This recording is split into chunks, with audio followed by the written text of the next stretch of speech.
It's 3 and 4. The battle is on. It's going to be too close to call side by side. Wong Joe gets it. Oh, we got contact. We got flips. We got big wrecks here. Going back to the front because we're racing back to the line. William Page with the victory. Looking for second here. Musa's gonna. Oh, he's gonna use that apron. He's gonna use the apron. They're gonna be side by side. Coming off the corner. Boy, back to the inside. It's gonna be a drag race to the line. Musa gets it. Tom Musa, where did he come from? Boyer trying to close the gap. He's going to get to the bumper. Oh, just barely did not make it. And coming off of turn 4, Jeff Sikenis is going to win it at Dover.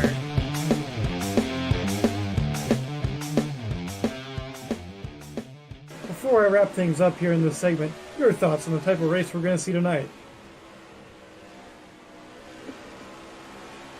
And I would have to agree. Ladies and gentlemen, boys and girls, children of all ages, welcome to tonight's feature presentation of the All-Star Racing Cup Series here from the Talladega Superspeedway. As always, I'm your host, Joe Twansky. Alongside me tonight, the one and only Mr. Tommy Bordeaux. Good evening, Joe. Good evening, everybody at home. Welcome to the Talladega Superspeedway. 2.66 miles around this place. For 60 laps here, we have our stage 1 and 2 of 15 and 32 laps. And at those points, these guys are then going to be let loose for the end of this race, Joe. It should be a lot of fun. It's going to be a great night of fun here from this, like you said, the Talladega Superspeedway. 70 degrees, picturesque Chamber of Commerce day, as always, here in the All-Star Racing League. We're in happy hour, so Tommy, you know what that means. It's time to take the fans through tonight's starting lineup. Well, all right, Joe. Hey, on pole tonight, it's been a rough last couple weeks for ASR Slingshot, but tonight that crew is going to have someone to celebrate. They're going to be starting up front today. On pole with a time of 50.201 seconds. To his outside, making up the rest of row 1, is the 3-car of Jeremy Menifee. That 3, Dale Earnhardt Chevrolet, no stranger to the front here at Talladega, for sure. Then we have Dean Gaudreau in the 060 car in row number 2 with Mike Ireland to his outside. That's 3rd and 4th. Billy WB, he had a good race going at Bristol before it ended prematurely. He and, of course, the ever-good 11 of ASR Todd will make up row number 3. GA98 and Randy Wall, row 4. Brian Johnson and Joseph Landy Pavla make up your top 10 starters. Herbert Solomon, Dennis Chambers, row 6. Tyler Hunter, last week's winner Nick Curry, DC88, ASR HUD, and Jeremy Parkin make up your grid tonight. John Parkin. Make up your grid of 17 cars tonight. Great field here tonight from Talladega. This, of course, your Circle B Diecast race preview. Make sure you use code JTN at checkout for free shipping on your order of $20 or more. Circle B Diecast is your home for all your racing-related memorabilia needs. Superspeedway racing, we already know 2 guys are advanced. That's the 2 of Nick Curry by virtue of his win last week at Las Vegas. Also, Todd Wilson is already advanced to the next round because he had a ton of playoff bonus points when we had the reset, Tommy. So knowing that 2 spots are already taken, I know we're cutting from 12 to 8. There's still feels like there's a lot of spots, but really, it's really competitive around that bubble. It certainly is, and things could go really one of 2 ways here, Joe. You can have guys that aren't in the playoffs win, like we saw in real life here. And that frees up just another spot for guys to point their way in. Or you could have one of the guys who are outside of that top 8 win and put themselves into that next round and put a lot of pressure on those guys to point their way in with only fewer spots left to go into the next round. It's going to be a pressure cooker tonight. Again, Stage 1 ending on lap 15. Stage 2 ending at the conclusion of lap 32. 60 laps on the docket as the field gets lined up here on the back straightaway, and we get ready to go green flag racing from the Talladega Superspeedway. How about that with Slingshot making that Pontiac machine on pole, making me proud. It looks good up there. Hopefully it can stay there. I was going to say, I saw you walk into the studio with your Bobby Labonte jacket on, and I think I see a Bobby Labonte Toyota back there with Todd Wilson in the 11. We are not racing at Canadian Tire Motorsports Park. I don't know why the Grand Marshal thought we were. We're going to be racing at Talladega Superspeedway. I guess Canadian Tire might have a similar atmosphere as Talladega. I suppose so. You see a lot of campers around there in the rolling hills of Ontario. So just outside of Bowmanville. Toronto. Right. Slingshot and Jeremy Menifee making up row number 1. Slingshot coming into tonight's race 7 points outside of the cutoff. Menifee is the guy right on that bubble, 5 points to the good. So guys up front that we know are already in need of they're in need of points and could use a win to maybe solidify their spot in the next round. Talladega, of course, we talk about it all the time, how this is an opportunity for guys that don't usually run up front or win to get that win. And that really puts some pressure on these guys that are outside of that top 8, because this is kind of their opportunity if they feel like this isn't going to be one of their strongest rounds. Of course, next week, we all know, going to the Charlotte Roval, that definitely puts the pressure on them for a track like tonight. It's a round that, you know, everyone would say has 2 wild cards, but last week at Las Vegas, I mean, we saw Tyler Hunter, after the conclusion of Stage 2, get taken out by his teammate, Nick Curry, and he lost all his track position and a lot of damage on that 70, was never able to recover. So really, all these races in this round, it's such a wild round, going from Las Vegas at 1.5 miles that's kind of acts like a super speedway to an actual super speedway here in Talladega, then to the ultimate wild card, the Charlotte Roval. I'm very much looking forward to that race, especially to see what kind of road course racing we get out there. Got a keen eye. I'll put a keen eye on that to see who's who and what do they got. I think that would be a fantastic time to get an episode of Tommy's World, but don't know if the funds are there. Getting ready to go green flag racing. Remember, folks, the start-finish line isn't right here in the center of the tri-oval. It's down here at the exit of the pit lane. Slingshot with control. Menifee to his outside. Gotro, Ireland, Billy WB, your top 5. Down into the start zone we go. Green flag. We're underway here from Talladega. Something you'll notice about these cars, it's going to take them some time to get up to their top speed, Joe. They're really geared for the top end here. These cars will be traveling over 200 miles an hour in the draft, but they start out pretty slow here at the beginning. It's going to take them a lap to get to their full speed, but they'll get there, and they'll be flying by you. You don't want to stand near the stands, you'll get sucked away. Already, top 3 have kind of broken away from the rest of the field. Ireland in that 00 seems to be struggling. Going to have help as we're single file throughout, Tommy. Really surprised to see these guys taking it this easy. Would think that maybe they're going to get a little racy, especially knowing there's a caution coming at lap 15. Well, just on the flip side of that, Joe, because there are, 2 scheduled cautions in this race, you want to at least make it 2 there. And I think it's one thing we talked about it last week a little bit about Talladega is the way to win the race is to stay in it at the end and to be there at the end. If you take yourself out too early being too aggressive, you're not going to get the finish you want, and you're not even going to have a chance to get the finish you want. Slingshot's in the position he wants to be throughout the night. Our pole sitter currently out front. He's got that GM Goodwrench Chevrolet of not Dale Earnhardt, Jeremy Menifee there in second, and Dean Gotro trying to bring those LSU Tigers to victory in Tuscaloosa, in Roll Tide country. I almost said Tuscaloosa. We aren't in Tuscaloosa. We're in Talladega. Well, how about Mike Ireland? We mentioned this group kind of falling back a little bit at the start, but they seem to have that draft of those lead 3.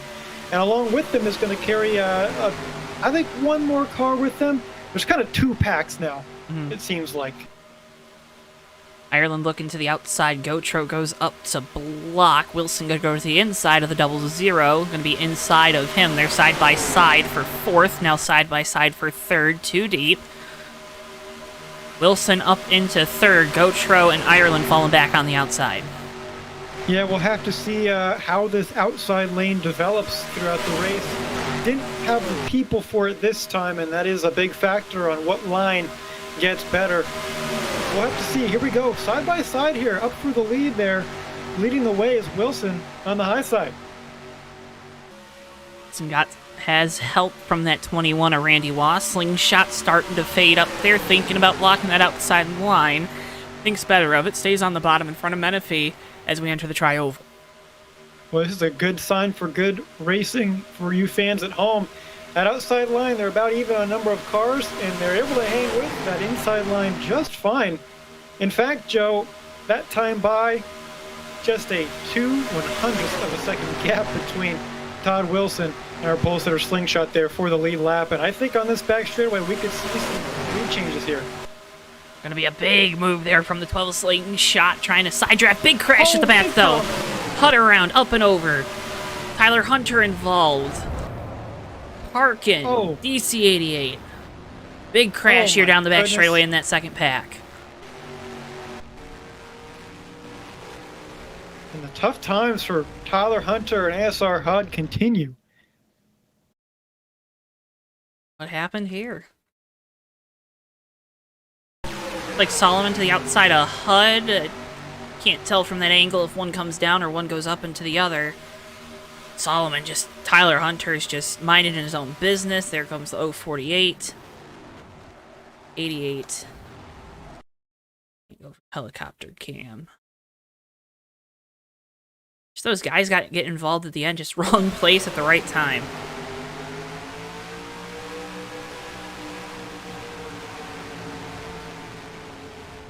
Well, you can only hope that these guys aren't going to have too much damage after that incident. A couple of them seem to have gotten away okay with it, but boy, yeah, you know, that 88, DC88 there, Dave Chin, took a big hit to the nose of James Parkin, and that might impact his engine power. And if there's one thing you need at Talladega, it's engine power. A replay there from on top of that 48 Coca-Cola machine. Never like to see the roof of another racing vehicle in front of you, perpendicular to the racing surface. Honestly, though, for those top two, I mean, hits on the back, but doesn't look like anyone's going to have too severe motor damage, which is the big thing here.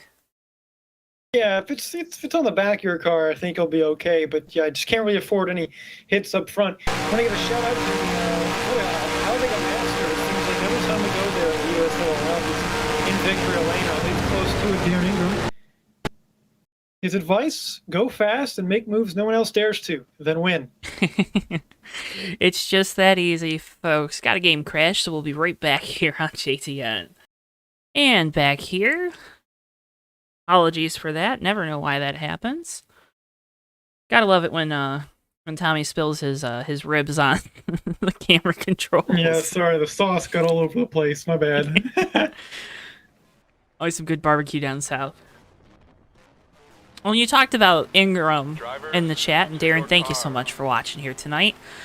Talladega Master, as you said, always the biggest threat to win at these super speedways whenever we see him on an entry list. But go fast, but make moves no one else dares to. I think that's something that, you know, maybe some of these guys maybe a little timid here at the start, Tommy. Maybe they're gonna not make those moves. Yeah, I mean, I would say I'm a little bit more timid at the start, and that being with the philosophy that I don't want to take myself out of the race before I really even get going. I want to be there at the end. But how many Super Speedway races have you actually won? Not that many, so maybe I'm doing it all wrong. But I will say one thing that Darren has, and we might see tonight, is just he's able to really work well with his teammates, and they group up together, and it can be so valuable to have when you have a lot of friends out there helping you work. Always good to have friends. Not just in low places, but also on your back bumper. Sometimes in the high line as well. Yeah. You never know. Exactly. Todd Wilson, though, out front, good-looking Coca-Cola Interstate batteries. Toyota. They always... Man, those early 2000s. Just all the paint schemes. Just don't get me started. Capitalize on that diecast market. Yeah. And you know what? You know what you can do at home? You can capitalize on the current diecast market by heading on over to CircleBdiecast.com and using code JTN at checkout for free shipping on your order of $20 or more. CircleBdiecast.com is your home for all your racing-related memorabilia needs. So not just diecast, but t-shirts, hats, and more. CircleBdiecast.com has you covered. That wasn't going to be an ad read, but it worked really good, so I just took it, you know? I'll tell you what. Yeah, what a time to be alive with free shipping. The theologians living in ancient Greece and whatnot, I'm sure they would have loved free shipping on gourds and such. But Right? they're model gourds that they would keep in their shelves and whatnot. But now, with the opportunity to have die-cast shipped to your house for free, it's a pretty good deal if you ask me. It is a pretty good deal, and anytime you do that, use that code JTN at checkout. You also help support us right here on JTN, so we appreciate you. If you're in the market for maybe some new diecast, maybe you want to get Kyle Larson's raced version from Texas or from the Roval. I guess he's won the last 2 races. Or you're like Tommy and you got his Las Vegas win, you can head on over there, pre-order those, and then you won't be charged until it ships, as well as you'll get the free shipping. So when you use that code JTN, so I mean it's a win-win for everybody. Absolutely. And speaking of win-wins, Joe, you talked about those back-to-back victories, a win and a win for Kyle Larson. Things looking pretty good for that 5 team. No real surprise there. I should mention, at the top of the standings, though, we would be tied in a full season championship. Just a tidbit I would have to share. Just a tidbit you'd have to share. It's crazy how you share those things. Right, yes. Now, I don't want to have this argument with you here tonight, but I will say that don't forget, drivers would race different with different rule sets. So, but it's pretty eye-opening when there's still a tie for the points lead with 3 races left in the season. Is that right? Is it only 3 at this point? Yeah, Kansas, Martinsville, and then Phoenix, unfortunately. Boy, that's incredible. In my mind, I wanted to fit in Homestead as well, so I thought it was 4. Next year. But Next year, Homestead will be in the final round, I believe. Well, it ought to be the final round, period. But It's not. Yeah, it's not. yeah. And it wouldn't matter to me, Joe, too much if it didn't matter what track the last race was at anyway. But I'll save that for a podcast or something like that. Podcast Either or way, maybe a video essay or something. Sure, absolutely. Ooh, look at that. Absolutely. Back to the All-Star Racing Cup Series action here at Talladega. That's what we're Kind here of a for. long- Kind of a long pacing sequence, so if we get cautions tonight, we might have to fill some time. But it was actually pretty clean there to start. Just a little slip up. Doesn't look like we're going to have... I don't know. I don't think we'll have that much of an issue tonight, though. Kind of splitting this first stage in half, too. Remember, conclusion of lap 15, so once that ticker strikes on over to 16, that will be the conclusion of stage number 1. Those points also getting paid out at the end of the stage. So for these guys on the bubble, like Slingshot, like Menifee, Randy Waugh in that 21, those stage points are going to be very important. Waugh's 16 in the good, so maybe not as much for him. But for Billy Bob or Tyler Hunter, who only came in 8 to the good this week, those stage points might be pretty important. Well, they're pretty important, and already that 70 car kind of behind a little bit, involved in that accident there, and yeah, lean times there for the 70 in the way up points. They've got some work to do. Stage points would really help them out for sure. Points, points, points here at Talladega. You got 3 opportunities to get them. One coming up in 7 laps. So pace car gonna make the turn down the pit lane. Todd Wilson with control here on the restart. Long time to have control of the field. Single file here from Talladega. Gonna take him all the way up next to the wall. Make sure no one can get to his outside. You only gotta defend one move. Down into the restart zone we go. Green flag, we're back underway. Slingshot there, kind of getting a little bit closer up there to Wilson. And that gap is pretty substantial between these first 2 cars and the rest of the field, but it will definitely close, and we saw it in that first run already. And especially with just 2 cars up there, it's going to be another look on the track. Here comes Randy Waugh, Jeremy Menifee. Everybody's on the move back up towards the front of the field. Paveling to the inside of Gotro for position.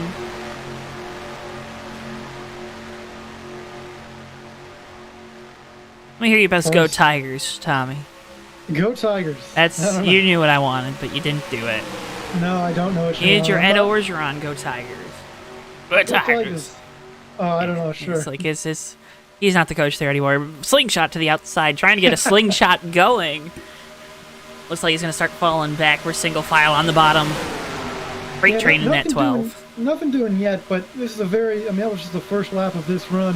And I do believe in that outside line. It's possible if you get the people up there, but I think at this point, nobody really wants to give up their track position, especially when you are in a good position to get stage points, which we're just roughly 5 laps away at this point. When do you make the move to try to win the stage? Do you make it... Let's compare it to the end of the race. Do you make the move to win the stage maybe a little bit earlier or a little bit later? Here on this first... I think you could go for it maybe... If you're worried about stage points, I probably wouldn't make a move till later. Because it might be risky if you do it too early, nobody goes with you. But I would like to do it maybe a little bit earlier just so I can see what kind of moves I can make and learn from that, and then use that for later in the race towards the end to know, okay, when is a good time to make the move. You see Ireland going up there with Slingshot Ball, but Slingshot's going to leave him out to dry. It looks like he's going to work on that high side. Not this time.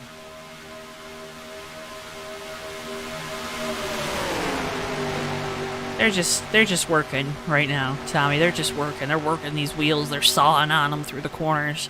Got 2 packs, second pack, a couple cars with damage, of course, the 88, the 4, the 48, 222, 70. And Nick Curry, he is committing full stop to the stay out back strategy. Yeah, kind of Joe Gibbs cars-esque. From a lot of years seeing them just kind of run back there in the 30s. Mind their own business. They'd always be there at the end. Yeah. Hey, you got, like you said, you got to make it to the end to be in the end. That's my philosophy. Randy Wall on the back bumper of Todd Wilson up there. I don't know if he's going to make a move just yet. There's still plenty of time before the end of stage number 1. Of course, a pretty long racetrack despite the high speeds, so no rush yet, but I suspect if we're going to see a move, it's probably going to come from him to try and get that stage win. Going to be 3 to go this time at the line, so Wilson just going to have to try to hold on for those 3 laps. He'll also get a playoff point is also in play because, like we said, top to show, Wilson already locked in by virtue of those playoff points that he has accumulated throughout the year. So Wilson there in that 11, Todd Wilson that is, if he can maybe get another playoff point, it gets him ever so closer to the championship in Phoenix. Life was easier in 2013. Yeah. I was going to say, Waugh, one of those guys that had a good week last week at Las Vegas, and he's okay on points, but he could definitely use some more. He's sitting in a good spot right here. Do we even want to go for the lead and the stage win at this point, knowing you're in good position to pick up some valuable stage points? You don't want to risk that, do you? I'm gonna risk it. Every point matters. I have a chance to go get a playoff point too on top of that. I'm gonna take it. He's 16 of the good coming into tonight, so that's a decent sized buffer with the field size we've gotten here as of late, 2 to go in the stage. I don't know. I subscribe more to the fact of I subscribe to JTN. That's the first thing I subscribe to. Of course. The idea that we're gonna push, right? I want to push. I want to go. The safest place is always the lead. If I can get the lead, I want it. If I can get an extra point, I want it. You know, I mean, you've battled to this point. You've battled for. This is race number 31 on the year. So you've battled for 30 weeks to get to this point. Now you have an opportunity to get yourself ever so closer to the championship. You got to take it. 1 to go in stage. All right, well, let's go see if he does that here. 1 more lap around here. He's going to make a move. It's going to need to come off of 2 or into 3, I bet. I don't think you're going to have enough time out of 4. While look to the inside a little bit there on Wilson. There's not enough room to make a move just yet. Back a little further. Slingshot hanging dry on the outside line. No help there. Waugh still taped to the back bumper. Todd Wilson, Menifee a little further back. Waugh going to give a little gap to that 11 to try to cook up a run coming off of turn number 4. Don't know if it will be enough. Randy Waugh going to sit in second. Slingshot looking to the outside of Pavlin. Going to go back to the inside, coming through the tri-oval into the line. Todd Wilson going to win stage number 1 here from Talladega. Boy, and Slingshot actually got that 5th spot there in the stage, so he had to make some moves.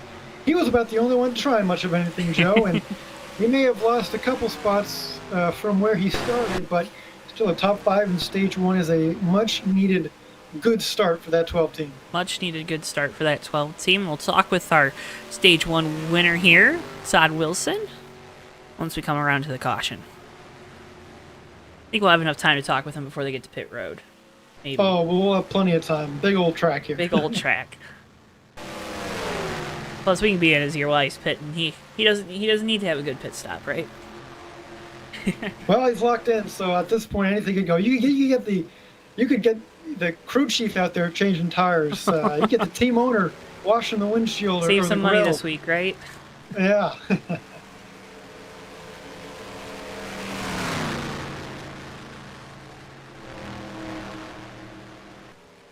Speedster of a pace car here. Everybody's catching up to. It's flying around this joint. On the back straightaway, though. Meow. And so we're going to bring in Todd Wilson here, see if we can dial up our stage 1 winner.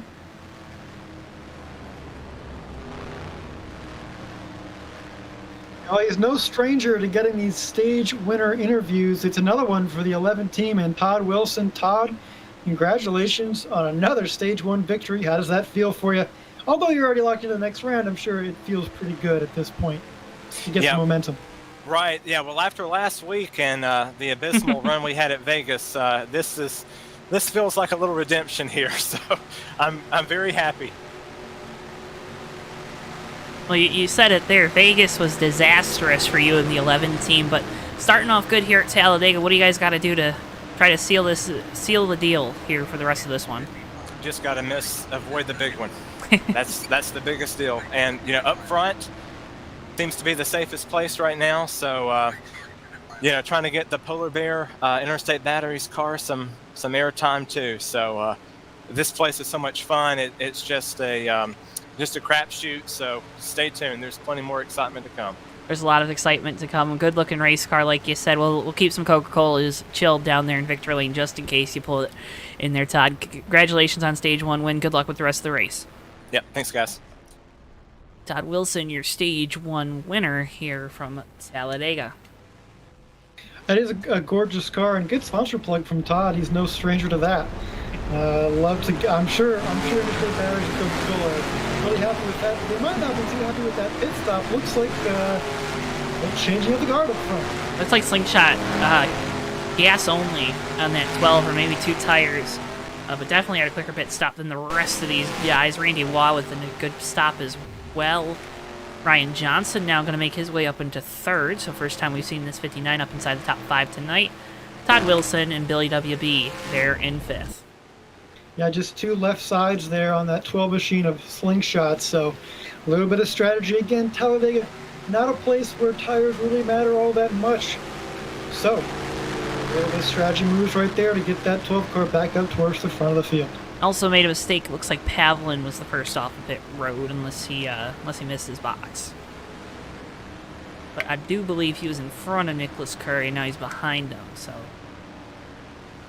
you know how that goes. Yeah, it looks like the 68 did miss his box, I think, Joe. Oof. That's what we call an oof. Yeah, just kind of overshot a little bit and just kind of kept going on through. So, yeah, 68 didn't get service this time. He's going to have to come around again. Tommy, we got some fan mail from the one and only DJ Harris. Got a couple questions. Think we can answer them? Sure thing. Well, the first one is pretty ubiquitous when it comes to Talladega. Where is the start and finish line? Well, DJ, the start and finish line is in the beginning of turn 3. When guys enter turn 3, that's where that start and finish line is. It's a unique place. And, wait, Tommy, no. Oh, I'm sorry. I've got the track map upside down. So it's past the tri-oval there, just beyond it, headed towards turn 1, that side of the track. It isn't. So, answer that second question. It's not a tri-oval, and I think I got this next one. Does the track have lights? Well, DJ, the track does not have lights. it would cost millions upon millions of dollars to light the Talladega Superspeedway due to its 2.667 mile length. You'd also have to light the parking lots, the infield. There's a lot of logistics there. Although recently they did just renovate the infield for a grand total of like what was it, $50 million. So what do I know? Maybe they have the money just lying around, but we do not have lights here at Talladega, so we got to get this race in today before the sun goes down. I don't think we'll have a problem with that. Oh, we don't have a problem with that. That would be bad. Yeah, we've got bigger problems if the lights go out on this race at this point.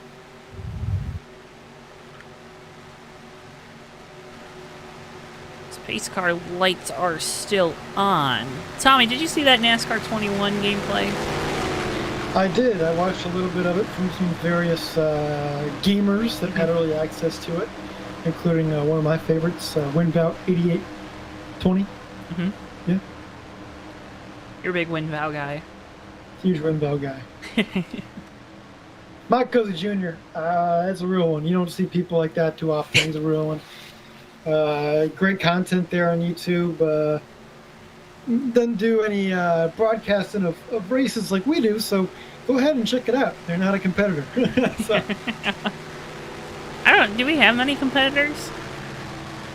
Well, in the NO 2003 world, not so much. iRacing, yeah, absolutely, but we don't do iRacing, so Yeah, we keep we keep to our space because we love all our leagues. So we just stay here. It's fun. It's comfy. It's comfortable. Plus, you don't have to, iRacing subscription. Yeah, you're paying a lot of overhead to get that thing off the ground. And you got to get the right cars and tracks, too. You can't just show up and broadcast, so. I mean, you can. Just maybe it wouldn't be so good. Right. Pace car lights should go out this time. We'll get the one to go.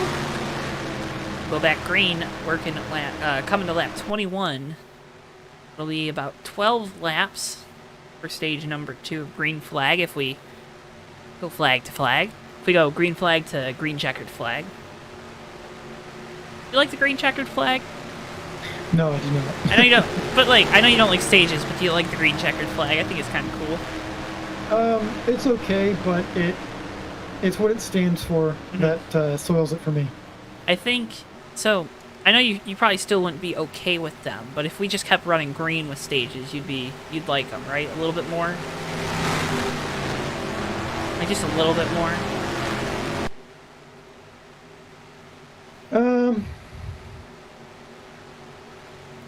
I suppose. Although, my big issue with that then is you're still going to be putting wrenches and brakes in strategy that aren't necessarily conducive to good racing.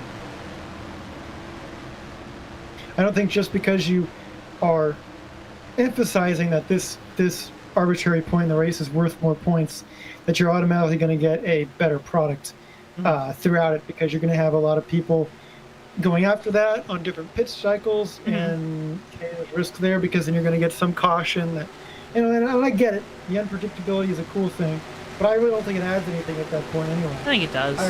I More strategy. I'm not a fan of it, but Tommy, you're not a strategy guy. You're just a grip the wheel and race guy. I love strategy when it's natural. I mean, still I the don't kind want of artificial brakes.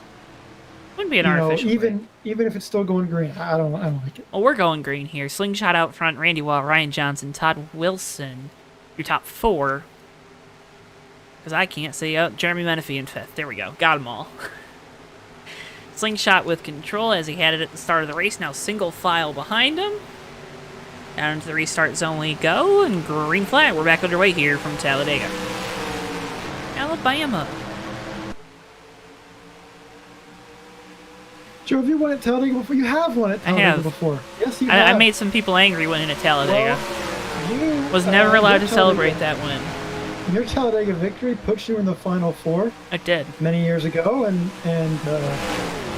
right, kind of a similar deal here. Not for the Final Four, but for this round of 8. Yeah, I mean, it's the same thing, right? You survive in advance, survive in advance, survive in advance, and that's what 12 of these guys are trying to do. I guess 10 now, since 2 already know they're going to survive in advance, but Talladega is just so unique when you have it as in a round with the way this playoff system works, right? Win and you're in. So, yeah, I mean, these guys, they're going to fight for it a little bit more. I think these, Slingshot, who's kind of on the outside looking in, wouldn't be surprised if the 98 of Artlip tries to, maybe is up here towards the end, maybe slicing and dicing as we're starting to slice and dice here out front. Slingshot into the wall there off the corner. We're going to make contact. Oh, we got a wreck. Here we go. Right at the front of the field. Oh, no. Slingshot up and over. Lands on his wheels, but man, that was a big hit, and that was kind of a little bit of an opposite situation than what we had heard from Todd Wilson, where the front was the place to be. Well, that time the wreck happened at the front. At the front, you see Slingshot get into the wall, then kind of come off the wall again. Contact with the 21, contact with the 59. 11 goes around off the front bumper of the 6. Curry around further back. There's the hit from the 48 Coca-Cola Lexus.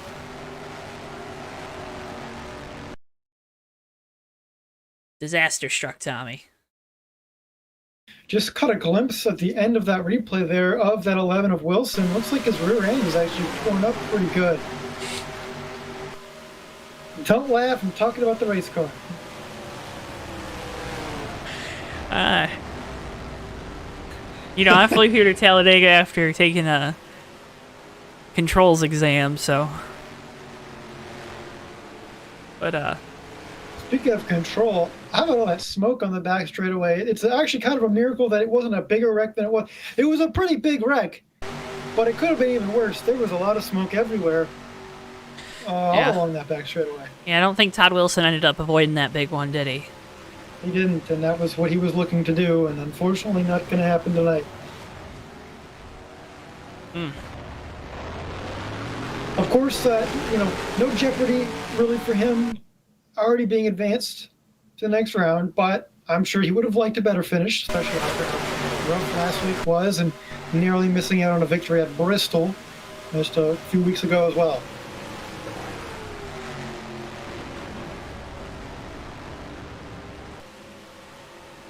Already seen 2 cars up and over tonight. Will we have more by the end of it? My guess is probably. If I know anything about Talladega. Know anything about Talladega? Well, folks, while we're under caution here, let's hear a word from everyone's favorite sponsor. If you or a loved one have been diagnosed with not enough diecast syndrome, have we got the solution for you? Come on down to CircleBDiecast.com on the World Wide Web. Surf the internet and find out what everyone's been talking about. You can turn your room from this to that, just with the click of a button. You may ask, how did you get so many vehicles? That must have cost a lot of shipping prices for all those parcels. No, it didn't, because I used the code JTN on checkout because there was $20 or more, and I used the code when I checked out. Circle B Diecast. It's where you gotta go if you want diecast. There's more stuff too, but yeah. Always great to hear a word from our friends at CircleBDiecast.com. And Tommy, Tuffy Terror. Yep, or is it Tough D Terror? Sorry, eyes. Writes in, is this the original Talladega that comes with the game, or is it a 2010s version? It's actually Tally Rally, Talladega TR. So it's like a mid-2000s version before the repave. What does that do, Tommy? Well, it's bumpy. Mm-hmm.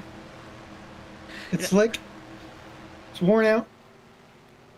And, makes it a handful for these drivers to hang on to these vehicles. How are the speeds around here? You're out there zooming, right? And then all of a That's sudden you right. hit a bump and it's Well, you can see it there on the camera, picking up all those cracks that have been sealed on the track right there. I mean, clearly this surface is it's old, and it's tough. Hey, what are you gonna do? what are you gonna do about it? What are you gonna do? Yeah, repave is what you're gonna do about it, and they have done that. But Thank you for the sub. Appreciate ya. welcome aboard. I hope I can just call you Terror. I think that's fair. Tufty Terror, 'cause it's a mouthful. Just let me know. But can't thank you enough for subscribing, and folks, if you want to get in on the action, make sure you hit that like button and subscribe to us right here on JTN. Got a bunch of great races coming at you here. Of course, our upcoming races presented by our friends at TWV Technologies. Together, we are better, always better when you're tuning into a race here on JTN on a weeknight. October the 21st, that's tomorrow, believe it or not. The Bomb Squad Racing Cup Series heads to the Kansas Speedway. There's no place like home, 9:05 p.m. Eastern Time there. All-Star Racing Cup Series from the Charlotte Roval, of course, next week. We've talked about it. It's the elimination race for the round of 12, 9:05 p.m. Eastern Time there. You're not going to want to miss that one. October the 28th, Cup Series for the Bomb Squad Racing from Martinsville, 9:05 p.m. Eastern Time there. We'll go short track racing. USORL Retro Series from Charlotte, part of the No Bull 3. 10:45 p.m. Eastern Time, October the 30th. And then on Halloween, the East Coast Thunder Halloween race at Talladega, 8:55 p.m. Eastern Time for that one. All those races, of course, live only on JTN. Tufty, these are real racers out here. Oh, yeah. Real people behind the wheel, and what you get is an exciting show. Real people, real mistakes, sometimes real action. And it's great to see all these folks out here racing in this game that's been, it stood the test of time. So a big online community here, and we're happy to be a part of it and bring it to you guys here on JTN. Sound pack, I believe, is from Armory Digital. The Gen 6 sounds or something like that. But I know there's another good one out there with Petty V8. Pretty good one from what I've been told, so. That's what makes this game so great, right, Tommy? You got all these customization options. Still got a great online community with these leagues. Here tonight with All-Star Racing, tomorrow night with Bomb Squad Racing.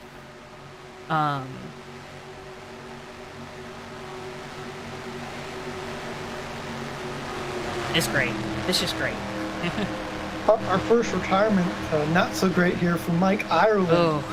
They have retired from the race. We talked about how he came into tonight 20 points good to the cutoff. Well, depending on how the rest of this race goes, he's definitely going to be going to have to sweat it out a little bit next week at the Charlotte Roval.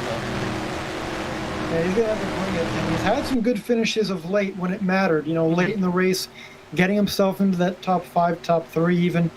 But he's definitely going to have some work to do next week. Can't afford a bad race there.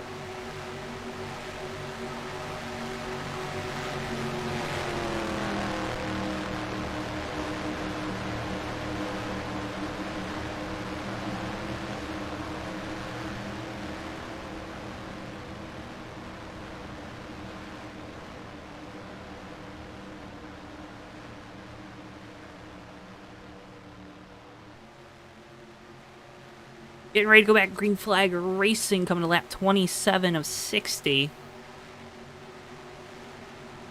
Gonna be 6 laps to go in the stage. Jeremy Menifee gonna try to hold on to the victory in that number 3 Good Wrench Chevrolet. Of course, a big wreck kind of shook up this field, Tommy. You have to think that that's not gonna be the last one here tonight. And if you're a Menifee, you want to stay out front to at least to the end of the stage and win it. Well, we'll have to see. I mean, we've seen the thought be that being out front's the place to be, but thus far, wrecks have happened pretty much everywhere on this field throughout. So we'll have to see what happens here. Going through the tri-oval this time, Menifee leading the field. Billy WB there. He had a good race going last week, didn't finish the way he wanted to. Let's see what he can do there tonight. Green flag back underway here. A few more laps left in stage number 2. Billy WB holding tight to the back bumper of Menifee. Shift up. You see those cars sink down into the racetrack, and further on back, we're already 2 wide, 3 wide. as well. 222.70, 21 3 wide. That's the 10 there. That's Chambers. We haven't talked a lot about Chambers, but there he's going, making a move on the outside, followed by Hunter, who's going to slide in front of Randy Waugh just barely on that low line. Tyler Hunter has thrown the carrot to the wind there, and that's somebody making a move like that after early issues. Further on up, Gotro to the outside of Dave Chin, DC88 there. Then it's Greg Artlip in that 98 Azus? I don't know, Chevrolet contact there as we enter the tri-oval. Asus. I have two monitors from them, one in the middle by Acer. So it's, it's a time. It's a time. Battling down to the inside of Gotro. Guys, are you starting to notice these guys, they're kind of losing the bottom there through the center of the corner? Well, they are, and we talked about tires not being that big of a deal here at Talladega. And remember, a lot of these guys maybe went with two tires on that stop at the stage break, so maybe that's having an effect on them. I don't think it's too much, but also the speed they're carrying is just so great here. Look at this. Big action there. Pavlon right in front of Chambers, 3 wide with Johnson on the outside. Jokers to the left of me, Jokers to the right, stuck in the middle. Here I am. It's funny you mention that because there have been multiple times where I'm racing, Talladega USRL, where I put that song on Spotify while I'm driving. It's pretty accurate. Still 3 wide there with GA98 on the bottom, Billy WB in the middle that time. Wall was on the outside, still 3 wide with that 6 car in the middle. Hang on to her. Not the place to be. We get double file once again, a little more comfortable. Still not feeling great. Rivals hooking up there on the outside. That's Randy Waugh, Dean Gotro, Dave Chin there in the 88, thinking about moving up to try to get into that outside line there. And that Bryant Motorsports Auto Sales Chevrolet. Little bit of an outside lane forming right here. You have that 060. You have Randy Waugh out there as well. These guys are trying to make something work on that outside. Brian Johnson and WWD also. We saw it work earlier to a good effect when the number of cars were even. But they're going to have to make some moves. They've got some time here before the end of stage number 2, but so far just don't have enough help there yet. Not enough help just yet.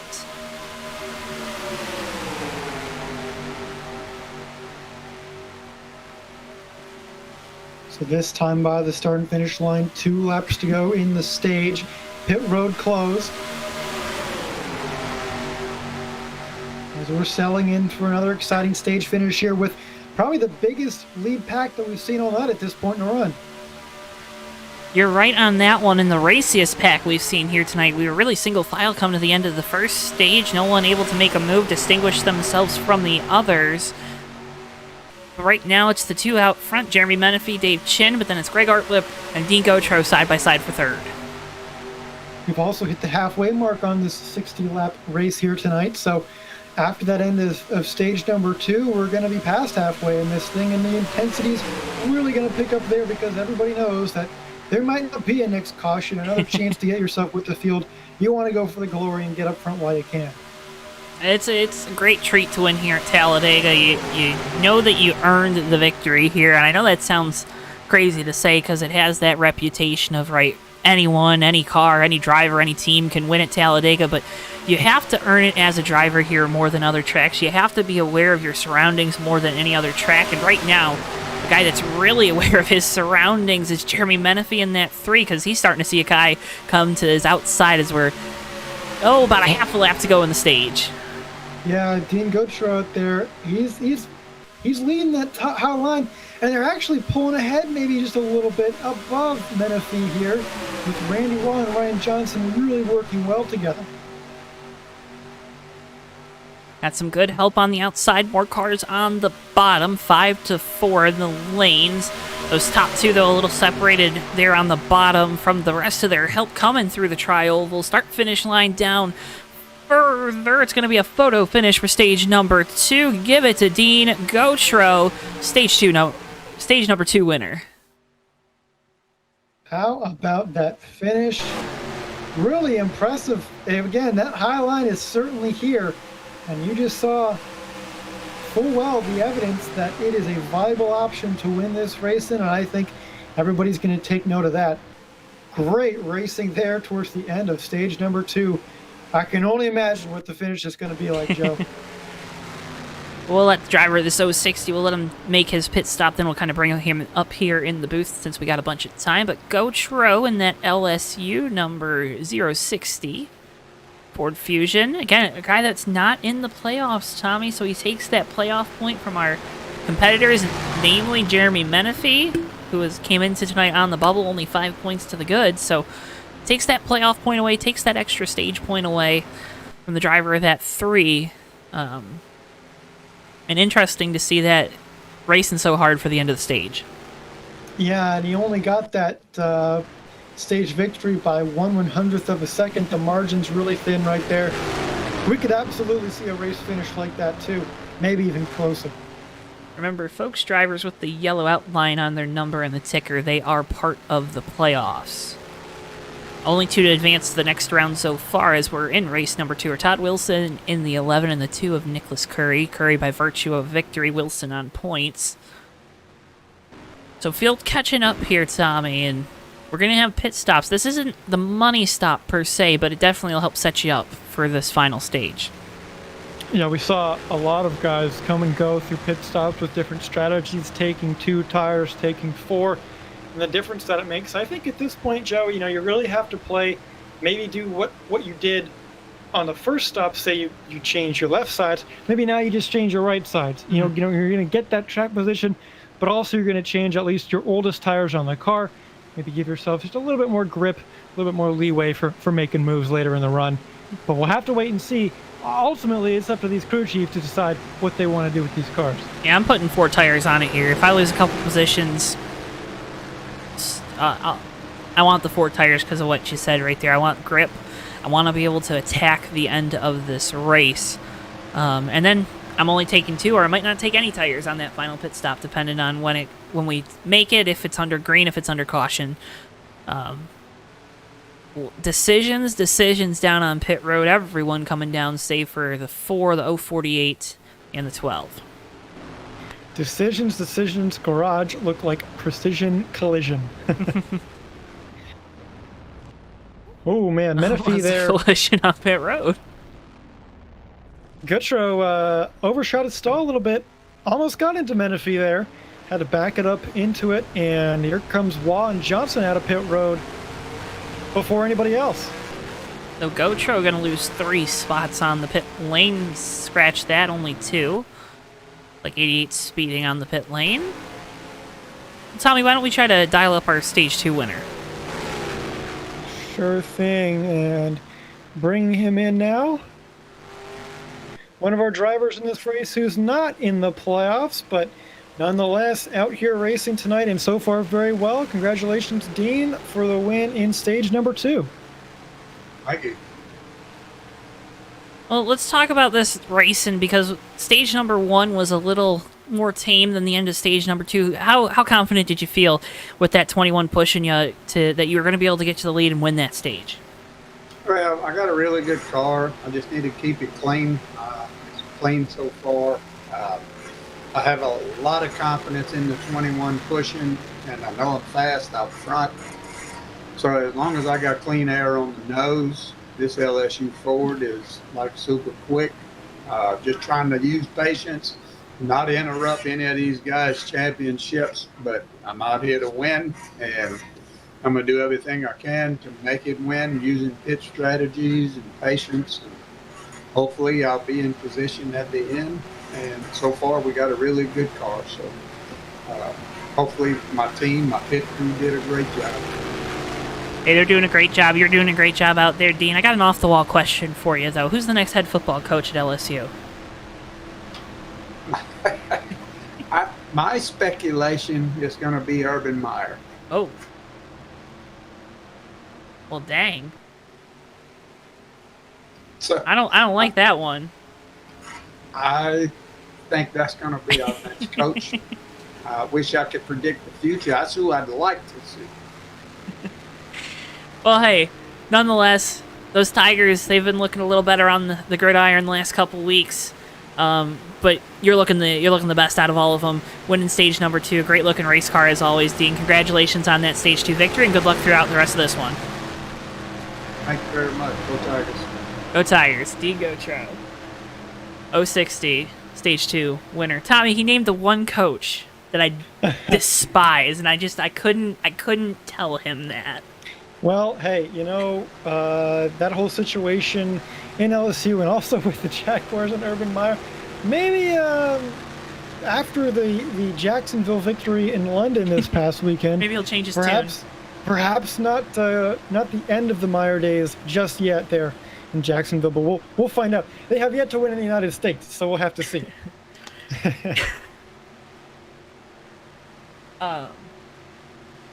Yeah, Trevor Lawrence hasn't won a football game in the United States in over a year. Or almost a year. That's pretty crazy. That's crazy. Never lost. Coming into college, and oh man, The NFL is the real deal. It is. I'll tell you what. You need a whole squad around you. Yeah, you do. So Gautreaux, he falls back to 3rd here for the restart. There's Nick Curry in 4th. Ryan Johnson, Randy Waugh, 1-2. Art Lip in the 98, rounding out your top 5. Then it's Menifee, Billy W.B., Tyler Hunter, Todd Wilson, Parkin in the 222, Landy Pavlin, Solomon, Chambers, Hud, Slingshot, and Dave Chin there rounding out your field. Speeding penalty on that 88. Like 20, or the 2 came back down.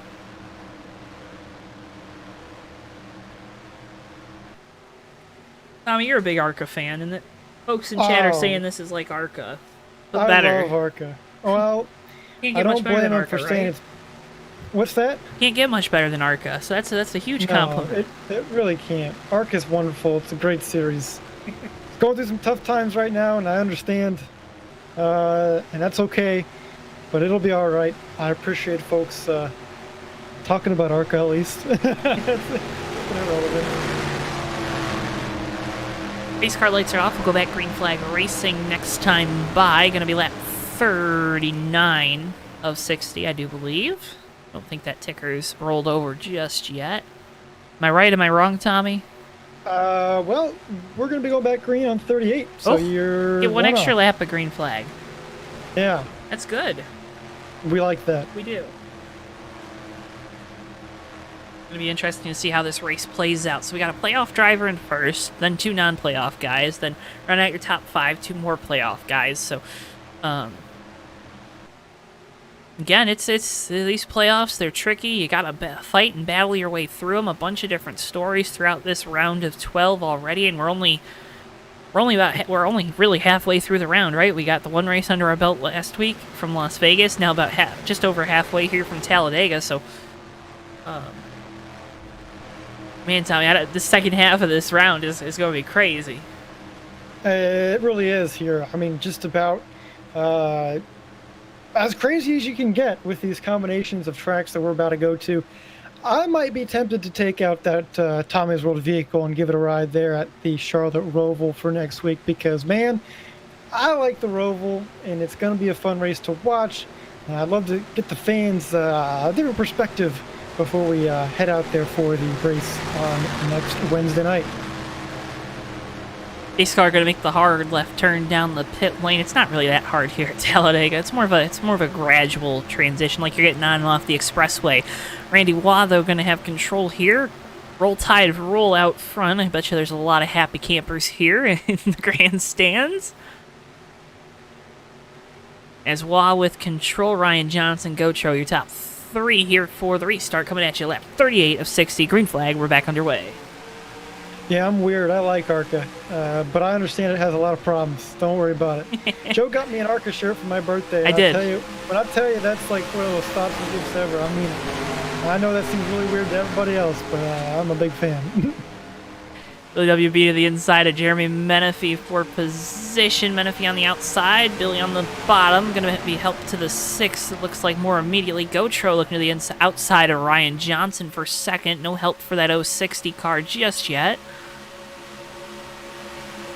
Again, Tommy, we got the big restrictor plates on these cars, of course, so these speed's a little slow for a lap or two, but once they get cooking, they are stewing. Yeah, they get flying, and you can see the banking holding these guys on. If it wasn't there, they'd be going flying off into the Alabama woods for sure. Was it Talladega No Wall? You ever race on that one? No, yes, absolutely. That's the best one. Remember we had a guy taking that, we were running on it for fun, and then we had a guy take it way too seriously. I cleaned his clock out. Just coming out of nowhere from under the grandstands. It was great. Well, I don't think there's going to be any cars coming from underneath the grandstands tonight. Hope and if there not. are, it's going to be a big problem. We've got one below the apron. That's Menifee. They're really shuffling. This pack is staying together more than it has all night long. I think everyone knows it's time to push. It's time to make sure you're up towards the front because we are getting ever so close to the end of this one. Hunter to the inside of Artlip for position at 98. Falling back has no help on the outside. We're single file, though, around the bottom with our top 5. Yeah, at least at the front here. And, you know, I'm telling you, the parallel between this and real life is striking. You see this sometimes, you know, up at the front of the field, these guys are in single file up towards the front, but as the field kind of goes back there, everybody's fighting for position, and they're all over the place. They may be 2, 3 wide, 4 wide even. You're seeing that right here. Looks like for now, though, pretty calm up front. That doesn't mean there's no potential for accidents, though, Joe. Doesn't mean that there's no potential for accidents. Gotro looking to the inside of Randy Waugh. Not enough there. We've already kind of saw the accidents happen at weird spots too, right? Coming off of turn 2 with that first one, that second one just came out of nowhere out front. So these guys, you can't lose your momentum, right? I think that's what was the common theme between those two incidents. We had guys lose their momentum, maybe panic a little bit, cause a wreck. Can't have that happen as we're in the second half of this race. Yeah, it could be damaging not just to your car, but also to your mental state too, especially if you're looking to make this next round of the playoffs. You don't want to end up with yourself in too big of a hole after this race because, you know, especially if you're not a road course guy and you have that Roval coming up next weekend, it could feel like you're in a deep place. So you got to get yourself out. Hey, how would you go in? I know you're a road course guy, but if you're, you know, some of these guys on the bubble, you're not going to feel too good going into next week, right? If you're still where you stand coming or where you stood coming into tonight. Yeah, I mean, it's going to be tough. It really depends how you can get around the Roval. How you do on road courses in general. The Roval's a little bit different than your more flowy kind of Sonomas or Watkins Glen even. A little bit more artificial, but, you know, you have that big banking change both into NASCAR Turn 1 coming out of the infield section as well as into that final chicane on the front straightaway. So it's one of those places where you don't necessarily have to be good at Sonoma or Watkins Glen to be good there, but you definitely have to have those good braking skills, car control, all those good things to be successful. Big crash down the back straightaway. 222 up and over, 88 up and over. Caution is out.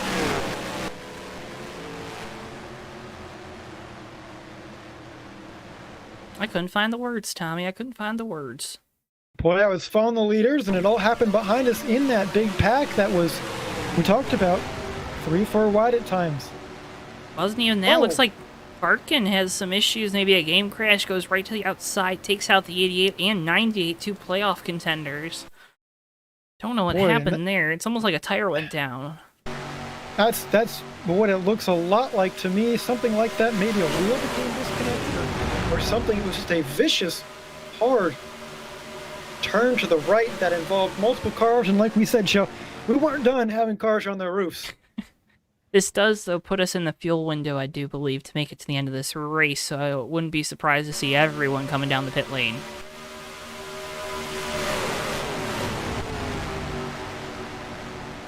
Wow, I hope all those drivers are okay. That was a very hard hit, high speed too, of course, here, just in general, but the momentum really carried that 222 into the wall, and I think that was Dave Chin as well, to a pretty hard impact.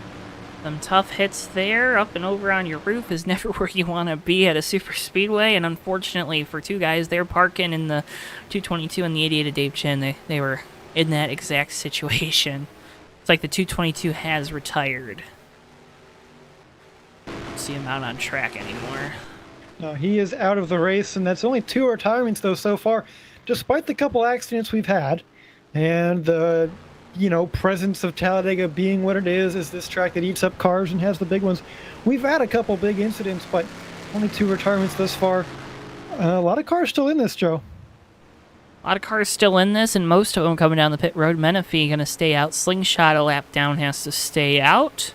Everyone else coming down the pit lane.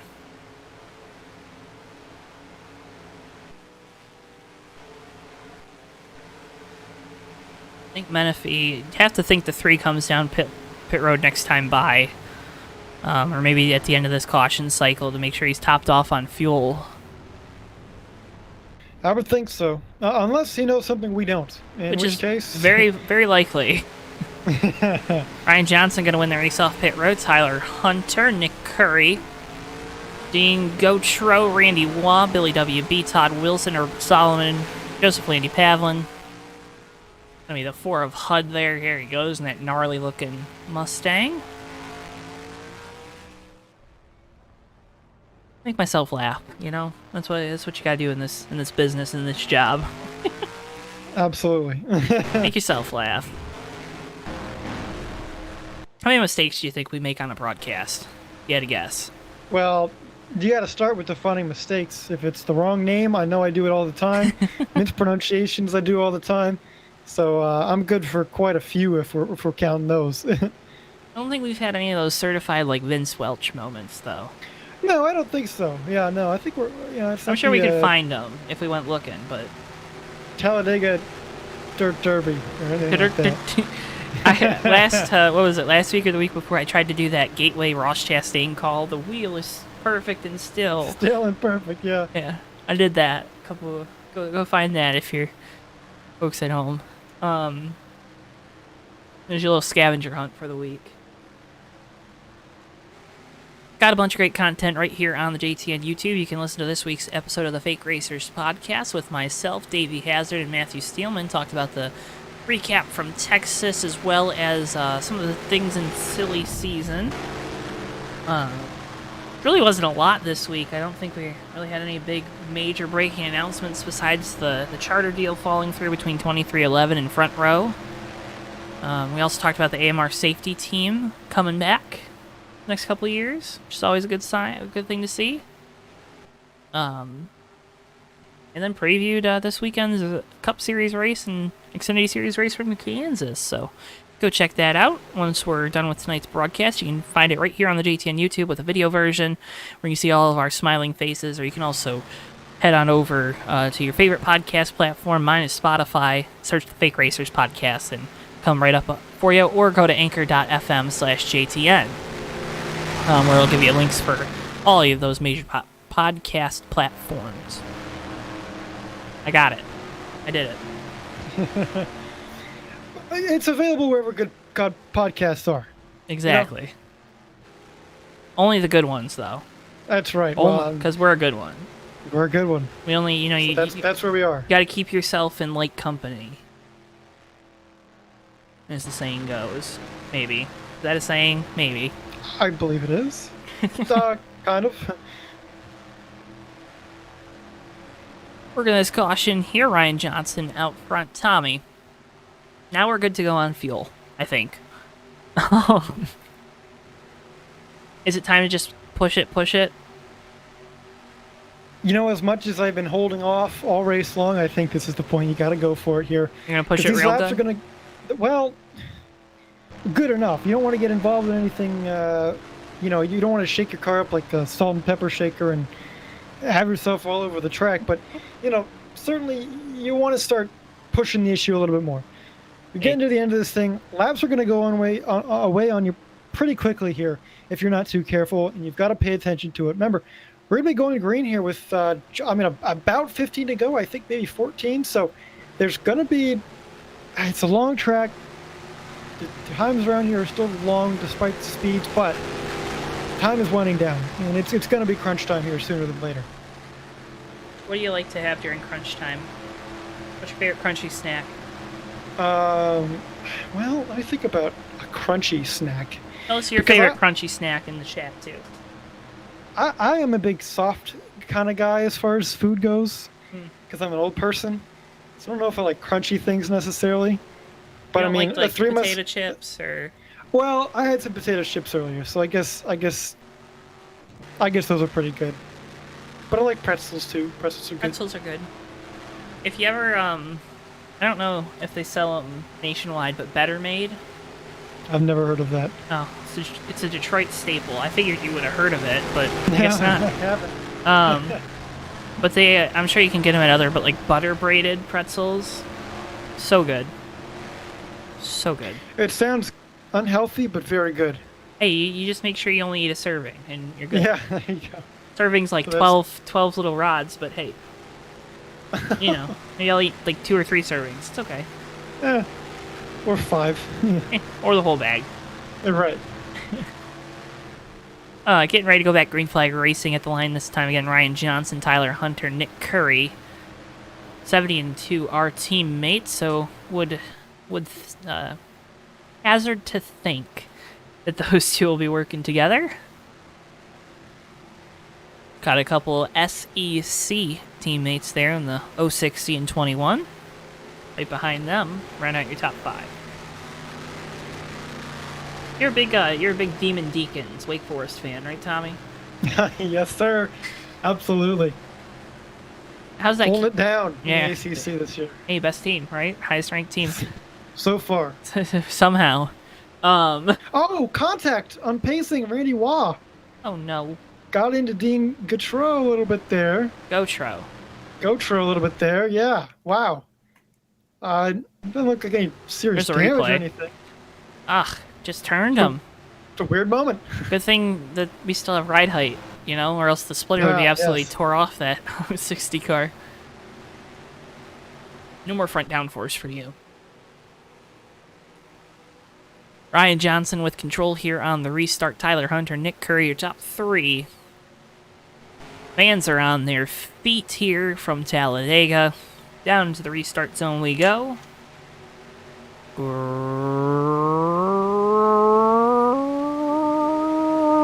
Green flag.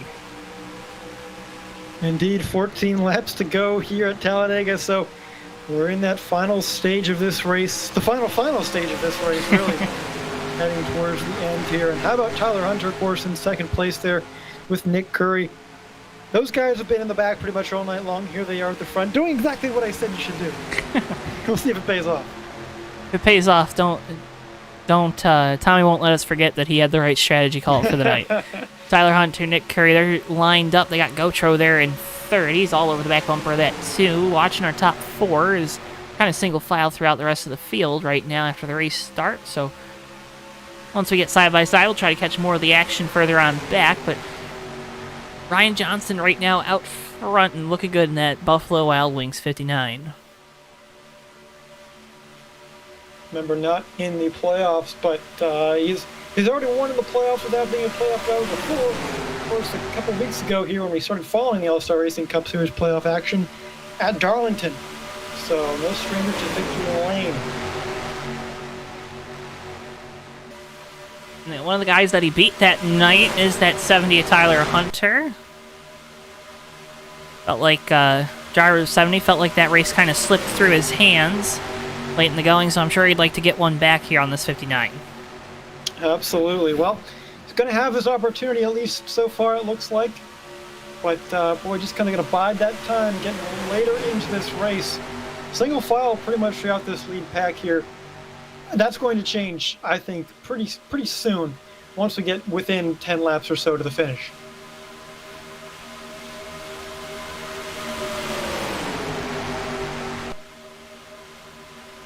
And already, Highline forming back in the pack there. Guys making moves. Looks like the 68 up there on the high side. Dean Gautreau gonna go up there right in front of him. There's that outside. That Oh, Curry! Oh, That, wow. Well, I didn't know if we were going to see moves this early yet, but we're certainly seeing them. Big move out of Curry and Hunter to get to that high line, but they're going to lose out. I don't think that was the right time to make that move, huh? Maybe just a little premature right there. 3 wide for the lead. Johnson on the inside. And there's still 3 wide with Landy Pavlon, Randy Waugh, and Nick Curry for 3rd place. It's getting real dicey up front here, Joe. There's still plenty of time left in this race as well. 11 to go. The heart rate is definitely picking up for all these drivers. Ryan Johnson now clear with the lead. Gautreaux and now Randy Waugh side by side with Tyler Hunter for 3rd. Hunter's got Curry, Todd Wilson, and it looks like Artlip in the 98. They're formed up on the outside. Right now the inside looks a little more organized.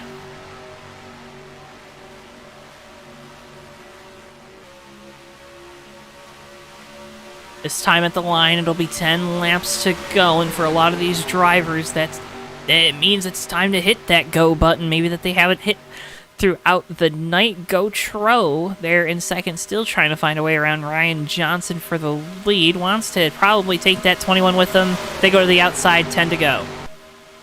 Well, it is 10 laps to go, and that means it's time for the TWB 10 to go, brought to you by Garden Lakes Direct, from porches to patios and more. For all of your outdoor lighting needs, go visit GardenLightsDirect.com on the web for great deals on outdoor lights. And now we have some seasonal lights available for you for the Halloween and fall season. Go check them out. New to the GardenLightsDirect.com store. GardenLightsDirect.com. Got all your outdoor lighting needs, and they're there. So just go there. And it should be 10 to go. 10 to go was actually a big lap here because Randy Waugh is going to take the lead away from Ryan Johnson to his outside. That's that 060, the LSU Tigers car, side by side on the high line. Side by side with Gautreaux there, the 060. Gautreaux going to take back the lead with a big push from Tyler Hunter in the 70, Nick Curry in the 2. Now Pavlin, that 68 just can't decide on the line right now, Tommy. He is trying to figure it out. Yeah, trying to figure it out like someone stuck in rush hour traffic, and it essentially is. Only this isn't stop and go. This is almost 200 miles an hour in this pack. So a lot of quick decisions that has to be made right here. Decisions at the end of this one. Going to be 8 laps to go this time at the line. Randy Waugh there in 2nd.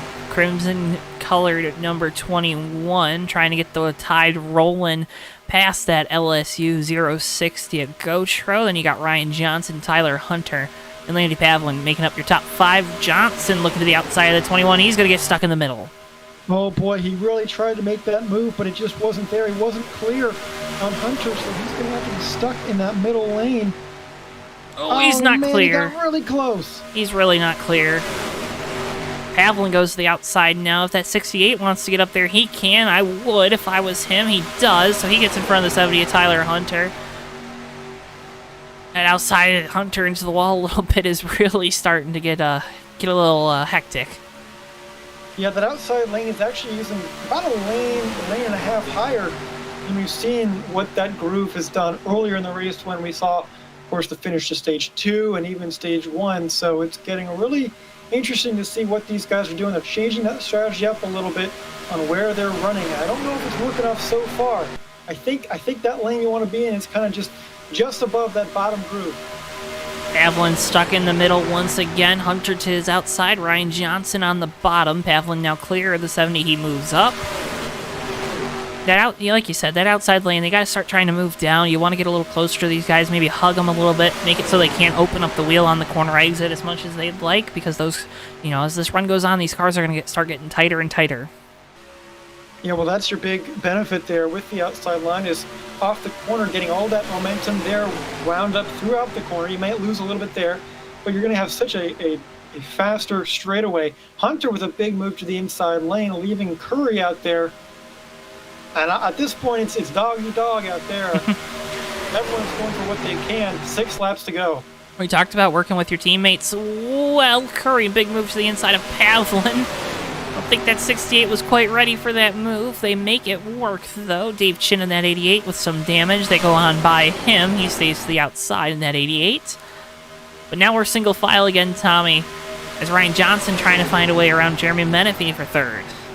Yeah, the ebb and flow of these Superspeedway races really apparent here. We were just single file at the start of this restart. Then we got out to a lot of 2-wide and 3-wide action, but back to single file in the closing stages of this race. And I'm sure we're not done seeing them be side by side, however, as we're approaching just 5 laps to go this time by. It's tense right now, Joe. Got to put yourself in the right spot. It's very tense. The move is going to come from this 59 and 3 because the 21 and 060, I think they're committed to each other. I think Randy Waugh's committed to pushing Gotro in that 060. Yes, Gotro goes up the track, now back down it. Coming off the corner, we got contact further on back. Pavlin into the outside wall. He's around. We're racing back to the line, Tommy, and now we're getting crazy. Oh, we're getting really crazy there. Menifee looked like he might have had some contact with Johnson there. And Menifee's on that outside line. He's got some good momentum, but he's not going to have the help he needs. So looks like Randy Waugh and Gotro up there going to have the preferred line. Here comes Hunter with Menifee side by side. Coming through the tri-oval. Remember, the start-finish line is further on down here. Gotro on the bottom. Menifee to the outside. Menifee going to win the race back to the line, and it could be the race to victory lane. Well, how about Menifee? You know, I didn't think he was going to have a chance up there by himself, but, you know, he was using that sort of middle lane, and it worked really well, pinching down the bottom just enough. And he had one kind of, at least air push there from Tyler Hunter. Helped him get that good momentum on the tri-oval and wins. Nope, we got Almost overtime a race. here. We've still got time. We got overtime. Completely forgot we have overtime, Tommy. We're going to overtime. Well, boy, here we go. So buckle up because this thing's not over yet. You see a replay of what happened there with Pavlin. Looks like it's to the outside of the 98. Okay, it looks like that's what we call the good old bumper grab. I do believe. And NR 2003, well, more like a sim racing classic, really. Maybe not NASCAR Ignition. We'll see. Oh man, that is not how you like to debut a game, huh?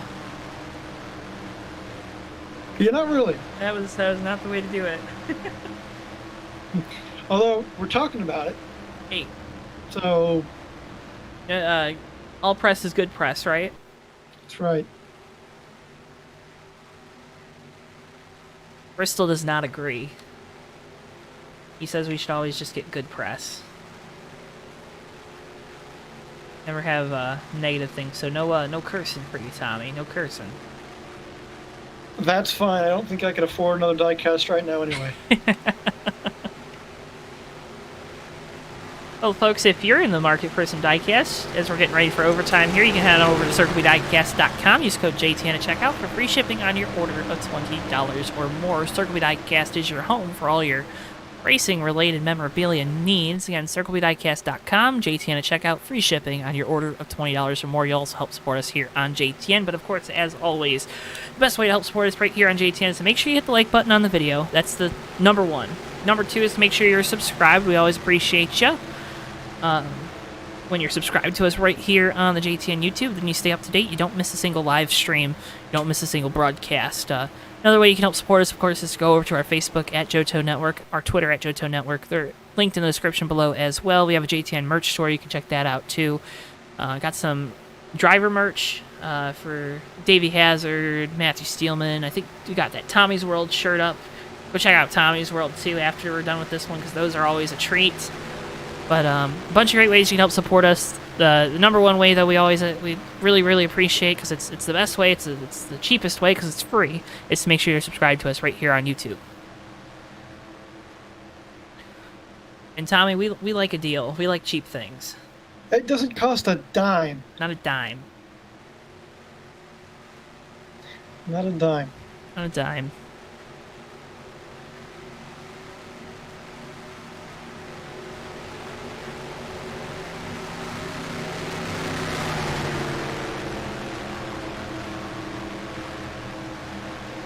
Well, you know, one thing that we're going to have to see how these guys play is this restart here into overtime, because remember, we have single file restarts, and it can make it a little more difficult to try and get that track position on somebody when you have to start right behind them rather than on their side. So again, 2 laps, you know, those guys will be up to speed by then, by that start of that final lap, but it's going to take a little bit to get that momentum built up. You're going to really only have one shot at taking the win away, I think. So you're telling me things might get a little crazy, they might get a little spicy? Oh, they just might, Joe. I think it's going to come down to guys are going to make moves that they don't have the momentum to make. So they're going to make a move, not be able to get clear of the guy. They're going to kind of stall each other out. And then once you start stalling each other out, you get a little frustrated and you get a little more careless with how you're positioning the wheel of the race car. And I talked about how we were good to go on fuel. Well, we didn't even account for the overtime finishes.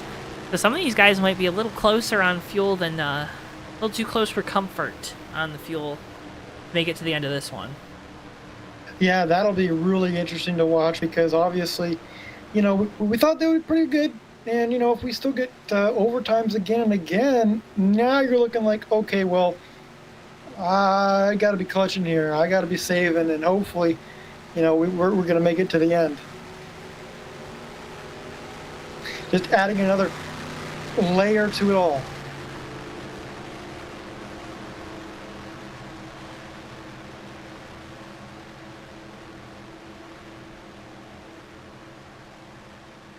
Love it, love it, love it.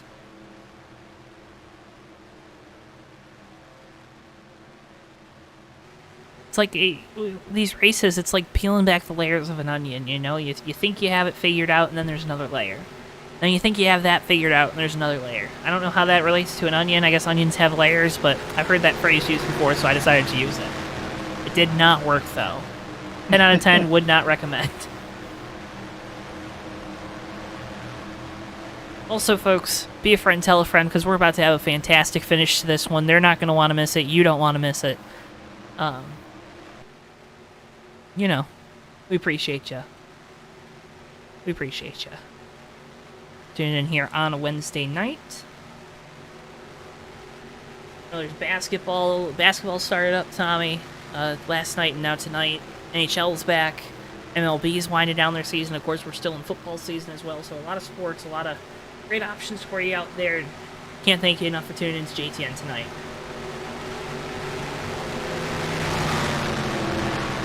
Speaking of basketball, I wonder if the Sacramento Kings are playing tonight. Let's find out real quick. Yeah, they are. Unfortunate. Oh, they're winning. They're winning. Wow. 13-7 over the Portland Trailblazers for now. Only a few minutes in, though. Plenty of time to lose that lead. Plenty of time.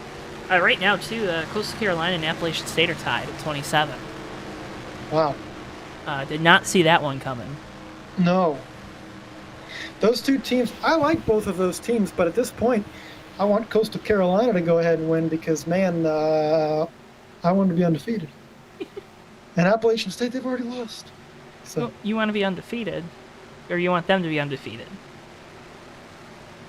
Coastal Carolina to be undefeated. Okay, all right. I didn't know if maybe you were like going to pick them or something. No. That's what yeah. App State lost last week. Mm-hmm. The Raging Cajuns, I do believe. That sounds correct. They have computers. Yes. UL. But you know who hasn't taken an L tonight? It's Jeremy Menifee. He's out front. Prime position for this overtime finish. Again, we talked about it. It's going to take about a lap to get up to speed. So really, if everything goes right for this 3-car, only going to have to hold these guys off for a lap. Yeah, and I think, we talked about earlier just how crazy things can get here towards the end, and they're going to get crazy. Mm-hmm. But with this single file restart, just 2 laps, he's going to have a good advantage here, at least out in front of the field. And credit to all of that to his move on the outside lane almost single-handedly to get this lead towards the end here. Hopes those other guys didn't learn a thing or two from him on that move to get into the lead here for overtime number 1. Green flag, we're underway. 2 laps to go here in All-Star Racing overtime. All right, all these engines here firing all cylinders. Well, they better be at this point because this is when you're going to want to have them at your disposal. Yeah, I don't think right now is the most opportune time for a misfire. No, definitely not. And Menifee out front got a pretty decent restart. Maybe not as big as we've seen, but maybe you don't want to be too far out front. Oh, looks like that 60 car looked low for a second there. Gutro Tyler Hunter now making a pass on Randy Waugh for third. Going to dive it down to the inside. Not enough momentum there. He has help from that too, and Nicholas Curry. Menifee still out front, has Gotro in second, Randy Waugh in third. We know that 060 and 21 will work together. We know the 70 and 2 will work together. It's just about if Menifee can hold them off as they're side by side with him. Gotro on the outside, Menifee on the bottom. Going to have help from Tyler Hunter and Nicholas Curry. White flag, one final time here from Talladega. Well, all right, let's see if that Highline's got anything for him yet. It's Gotro out there working with Randy Waugh. They've been together a lot. Two SEC teams on the Highline there, but right now give the advantage to the low line. They're much more organized. They've got the numbers. So Jeremy Menifee out front right now, but he's going to have Hunter and Curry behind him, looking for that lead here, heading into turn 3 for the final time tonight. Hunter trying to find a way around. Again, he's got help from that too, and Nicholas Curry. Curry now clear of Gotro. In that outside, will they have enough momentum? Can they get a big enough run? Coming off of turn number 4, fans are on their feet. They see that 3 GM Goodwrench Chevrolet in the lead. Hunter looks to the inside, looks to the outside. Good blocks from Menifee. Coming to the start-finish line. Jeremy Menifee is going to win it here from Talladega. Wow, and how about that? It all goes back to those moves he was able to make at that last caution, coming to the line and just barely edging out Dean Gotro, and that did end up mattering. Winning the race here, Tyler Hunter in second, a good result for him, Nick Curry in third. Just didn't have enough at the end there. Maybe a little bit too little too late. We'll get to talk with these top 3. They make their way to the media center. Watch Jeremy Menifee burn it down. I think the folks here have seen this car win a couple times. Oh yeah, no stranger to victory here at Talladega.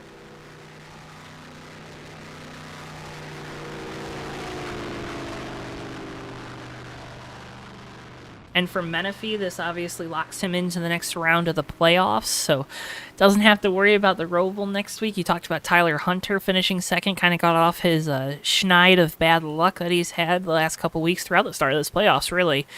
Gonna give himself some good points on the bubble, hopefully, is what that 70 team they're looking for. And of course, Nicholas Curry was all the way already on his way through to the next round, the round of 8.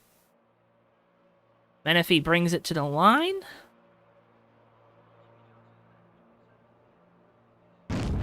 Burn it down, Jeremy Menifee, winner here from Talladega.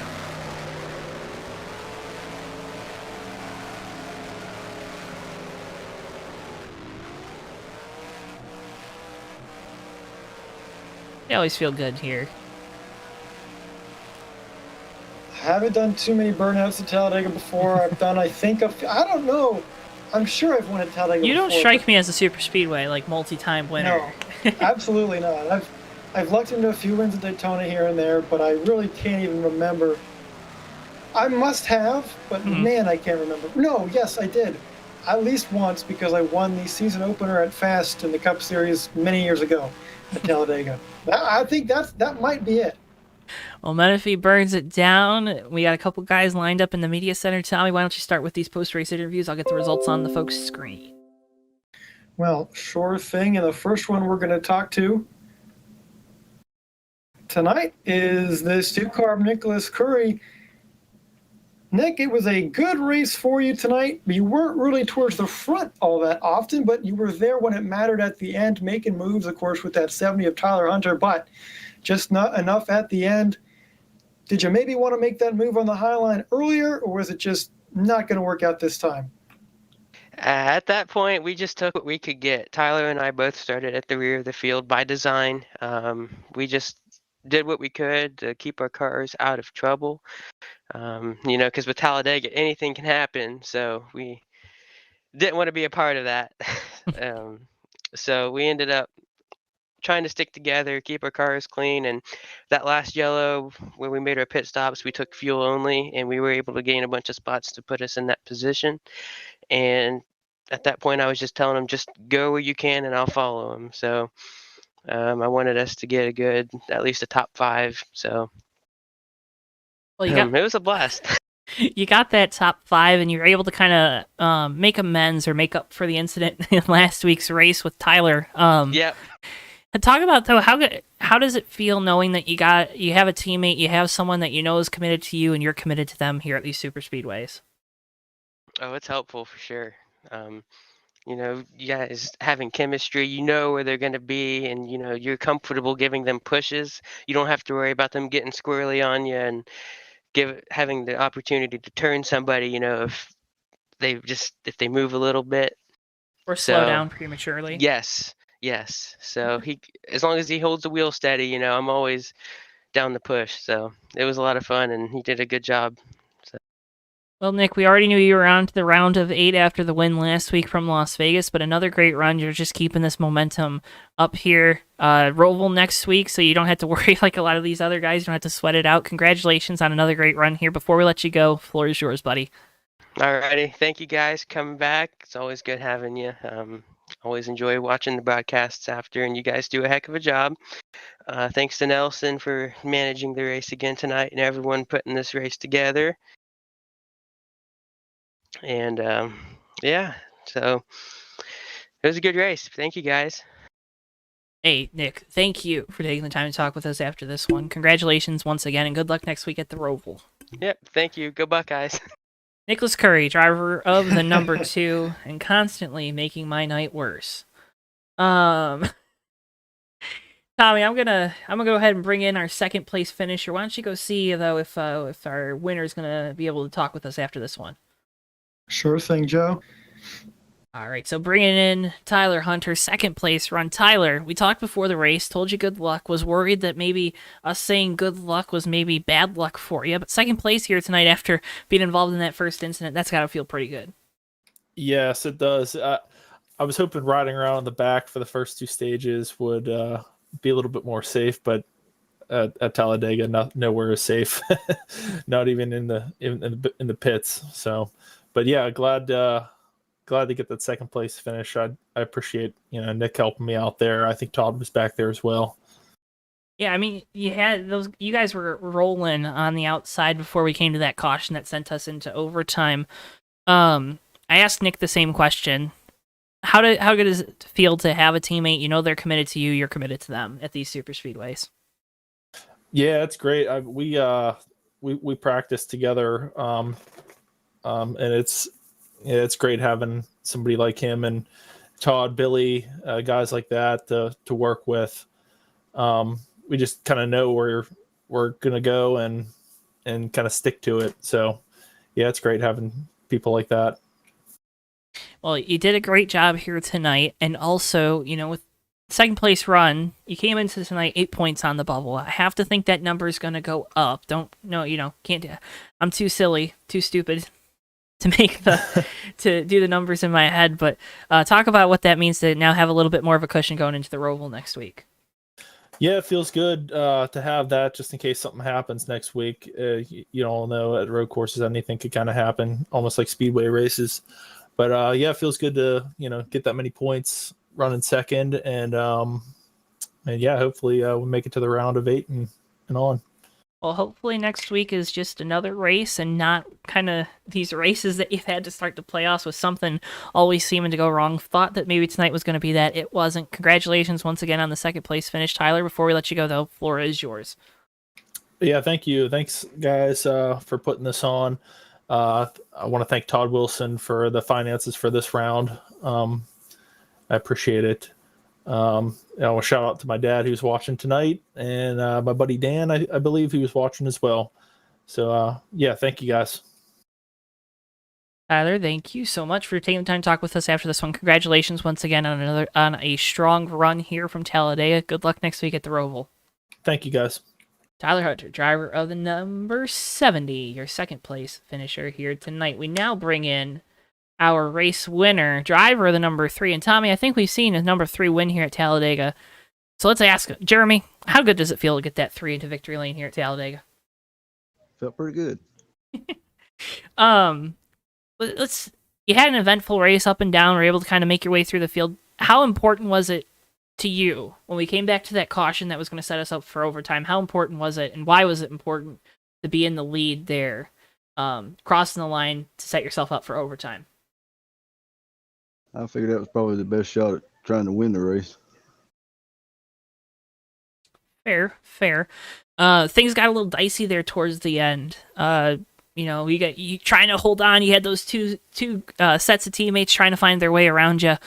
How did you kind of set that up to kind of ride that momentum from those guys behind you?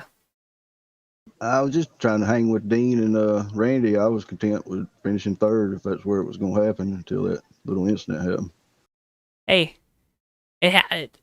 victory here has to feel really good. Always like to see things maybe go a little better than what you were thinking. But congratulations once again on the victory here, Jeremy. Before we let you go, floor is yours. Any sponsors, family, friends, anyone you want to thank? Now it's time to do so.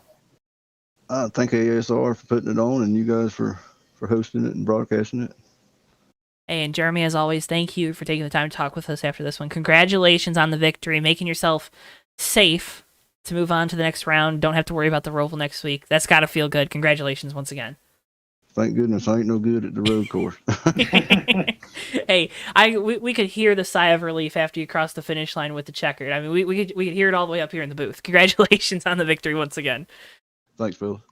Jeremy Menifee, your winner here tonight from Talladega. Well, Tommy, fantastic race, and it just sets up for another one that's going to be wild next week.